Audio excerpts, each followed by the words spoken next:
Hello friends, I welcome you in my YouTube channel इसके English पाठशाला। दोस्तों, यह सीरीज की वीडियो नंबर 16 है। वीडियो नंबर 16 जिसमें मैं आज आपको बता देने वाला हूँ use of had to. Had to had to का मीन्स होता है पढ़ता था, पढ़ती थी, पढ़ता था, पढ़ती थी या फिर पढ़ते थे, या फिर ना था, नी थी, या फिर ने थे। ना था, नी थी, ने थे। दोस्तों, आपको जब सेंटेंस बोलोगे तो सेंटेंस के अंत में पढ़ता था, पढ़ती थी, पढ़ते थे या फिर ना था, ना थे सुनाई देगा। जैसे मुझे आना था या मुझे आना पड़ता था, उससे खाना था या खाना पड़ता था, उन्हें बोलना था या बोलना पड़ता था। इस तरह के सेंटेंस यूज़ करेंगे दोस्तों। इसको जो है पास्ट टेंस के लिए यूज़ करते हैं और फ्यूचर के लिए जाएगा will have to. Will have to, will have to को जो है फ्यूचर में यूज़ करेंगे। फ्यूचर विल हैव टू, तो विल हैव टू का मतलब क्या होगा? पढ़ेगा, पढ़ेगी या फिर पढ़ेंगे, या ना होगा, नी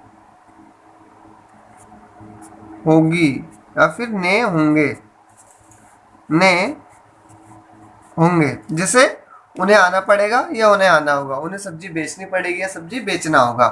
इस तरह से जो है सेंटेंस बनेंगे दोस्तों। और प्रेजेंट के लिए किसको यूज करेंगे? हैज टू और हैव टू को। हैज टू, हैव टू के। यदि आपने हैज टू हैव टू वाला वीडियो नहीं देखा है तो वीडियो नंबर 15 है, डिस्क्रिप्शन में लिंक दी हुई है, आप वहां पर जाकर देख लें। और प्लेलिस्ट में भी आप ओपन करेंगे तो आपको सीरियल वाइज वीडियो मिल जाएंगे, तो आप वहां से भी देख सकते हैं, जिसमें हैज टू हैव टू को अच्छे से बताया गया है।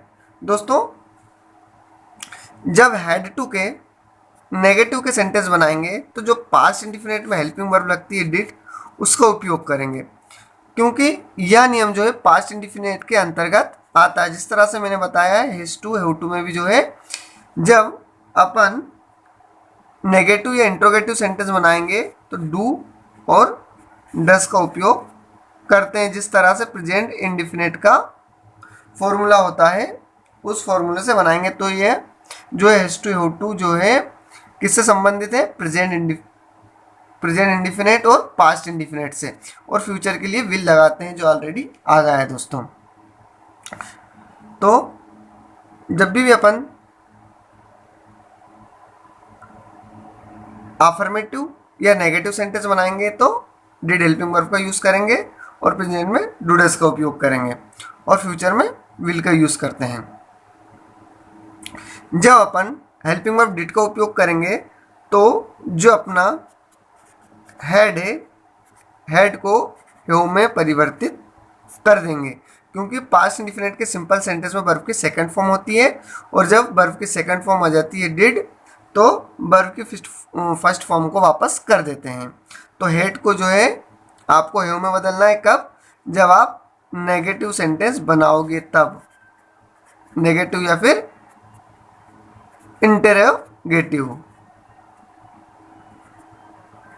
इंटरोगेटिव सेंटेंस बनाओगे जब। इसी तरह आप प्रेजेंट इंडिफिनिट में भी करते हैं। तो शुरू करते हैं दोस्तों। इसके सेंटेंस किस प्रकार से बनेंगे? जैसे हेड टू का मतलब होता है पढ़ता था, पढ़ती थी, पढ़ते थे या फिर ना था, नहीं थी, नहीं थे। हमें उसे बुलाना पड़ता था या हमें उसे बुलाना था। तो we had to call him. Call means होगा बुलाना, हैड टू यानी पढ़ता था, हिम होगा उसे, और वी यानी होगा हमें। हमें उसे आमंत्रित करना पड़ता था। वी हैड टू यानी करना था, इनवाइट यानी आमंत्रित करना, और हिम यानी उसे। इस तरह से दोस्तों सेंटेंस बनाएंगे। कुछ और सेंटेंस देखते हैं दोस्तों, जैसे उसे फल बेचना पड़ता था या उसे फल बेचना था। He had to sell fruit. Sell means होता है बेचना, फ्रूट यानी फल, हैड टू यानी पड़ता था या फिर ना था। उन्हें काम करना पड़ता था। They had to work. Do means करना, वर्क यानी काम, हैड टू यानी पड़ता था या उन्हें काम करना था। हमें स्कूल जाना पड़ता था। We had to go to school. Go means हो जाना, हैड टू यानी पढ़ता था। कुछ सेंटेंस देखें दोस्तों। अब इसके नेगेटिव और इंट्रोगेटिव सेंटेंस कैसे बनाएंगे। उन्हें खाना बनाना पड़ता था। उन्हें खाना बनाना पड़ता था। तो they had to cook food. इसका नेगेटिव बनाएंगे तो कैसे बनाएंगे, they did not have to cook food. अब यहाँ पर जो दोस्तों जब अपन ने हेल्पिंग वर्ब डिड का उपयोग करा है तो अपन ने हेड को हैव में परिवर्तित कर दिया है। या जब नेगेटिव बनाएंगे तो इस तरह से ही बनेगा दोस्तों, हेड को हैव में अपने को बदलना पड़ेगा। और इंट्रोगेटिव बनाएंगे तब भी ऐसे ही बनेगा। इंट्रोगेटिव है ना प्रश्नवाचक, प्रश्नवाचक सेंटेंस जब अपन बनाएंगे तो ऐसे बनेगा। तो did they have to cook food, क्या उन्हें खाना बनाना पड़ता था। और कुछ सेंटेंस ले लें दोस्तों, जैसे उसे क्यों वहां जाना था। उसे क्यों वहां जाना था। तो क्यों के लिए सबसे पहले लगा देंगे वाई, फिर लगाएंगे हेल्पिंग वर्ब जो कि आएगी डिड। वाई डिड, फिर उसे के लिए लगा देंगे ही, वाई डिड ही, फिर हैव टू लगाएंगे। Why did he have to go there. There means होगा वहां। Why did he have to go there, उसे वहां क्यों जाना था या उसे वहां क्यों जाना पड़ता था। और कुछ सेंटेंस, उन्हें पुस्तक लाना पड़ता था। और यदि अपन इंट्रोगेटिव बनाएंगे तो क्या कर देंगे, शुरू में क्या लगा देंगे, क्या उन्हें पुस्तक लाना पड़ता था। अब क्या के लिए क्या करते हैं, हेल्पिंग वर्ब को पहले ले आते हैं। इसमें हेल्पिंग वर्ब क्या लगेगी, did. Did they, did they, did they have to bring. Bring means होगा लाना। Did they have to bring book. Book means होगा पुस्तक। और प्रश्नवाचक है, अभी प्रश्नवाचक आया क्योंकि अपन यहाँ पर क्वेश्चन कर रहे हैं। क्या उन्हें पुस्तक लाना पड़ता था। Did they have to bring book. Bring means होगा लाना।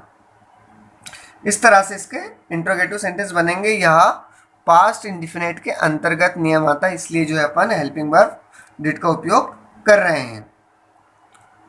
दूसरा और कुछ सेंटेंस ले लें दोस्तों। अब पढ़ते हैं विल हैव टू के बारे में। Will have to, will have to का मतलब हुआ पढ़ेगा, पढ़ेगी, पढ़ेंगे, ना होगा, नहीं होगी, नहीं होंगे। जैसे तुम्हें आना होगा, you will have to come. Will have to यानी पढ़ेगा, पढ़ेगी, पढ़ेंगे। जैसे उन्हें आना पड़ेगा, they will have to come. तुम्हें आना पड़ेगा, you will have to come. तुम्हें आना होगा, you will have to come. क्या उन्हें खाना बनाना पड़ेगा। अब इसका इंट्रोगेटिव सेंटेंस तो हेल्पिंग वर्ब को पहले ले आएंगे। Will they have to cook food, क्या उन्हें खाना बनाना पड़ेगा। उससे वहां जाना होगा, he will have to go there. ना होगा के लिए अपन ने हैव टू लगा दिया, विल हैव टू। सोहन को पुस्तक पढ़ना पड़ेगा। Sohan will have to read book, read book यानी पुस्तक पढ़ना। और दोस्तों कुछ और सेंटेंस ले लेते हैं विल हैव टू के।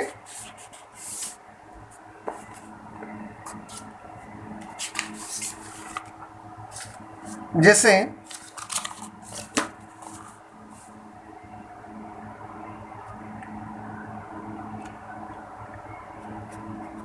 उसे क्यों आना पड़ेगा, है ना।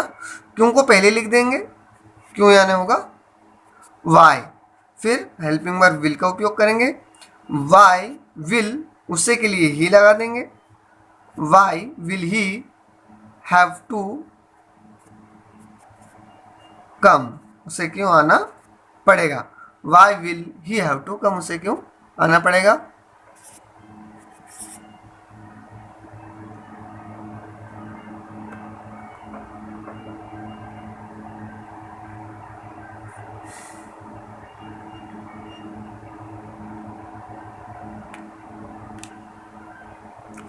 कुछ सेंटेंस ले लेते हैं। सोहन को कहानी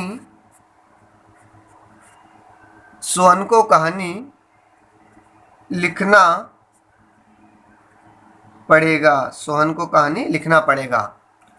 तो Sohan will have to write, Sohan will have to write stories, story means होगा कहानी, स्टोरी मीन्स होगा कहानी, STORY, स्टोरी मीन्स कहानी। यदि स्टोरीज होता तो RIES लगा देते, प्लूरल बना लेते उसका।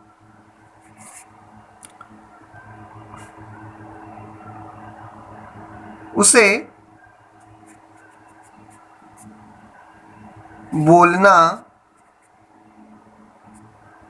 बोलना होगा। तो शी कोई लड़की की बात हो रही है तो उसके लिए, लड़की के लिए, वुमन के लिए शी का उपयोग करते हैं। कोई पुरुष के लिए, मेल के लिए ही का यूज करते हैं। She will have to speak, speak means होगा बोलना। She will have to speak, उसे बोलना होगा या उसे बोलना पड़ेगा। इस तरह से सेंटेंस दोस्तों बनाएंगे। यदि आपने पिछली वीडियोस नहीं देखी है दोस्तों तो डिस्क्रिप्शन में लिंक दे दी गई, उन्हें वहां पर आप जाकर देख लें। धन्यवाद दोस्तों, और हमारे चैनल को लाइक, कमेंट, सब्सक्राइब करना ना भूलें। यदि आप शुरू से अंग्रेजी बोलना सीखना चाहते हैं तो यह वीडियो बिगिनर्स के लिए है, शुरुआती दौर में सीखने के लिए। धन्यवाद दोस्तों।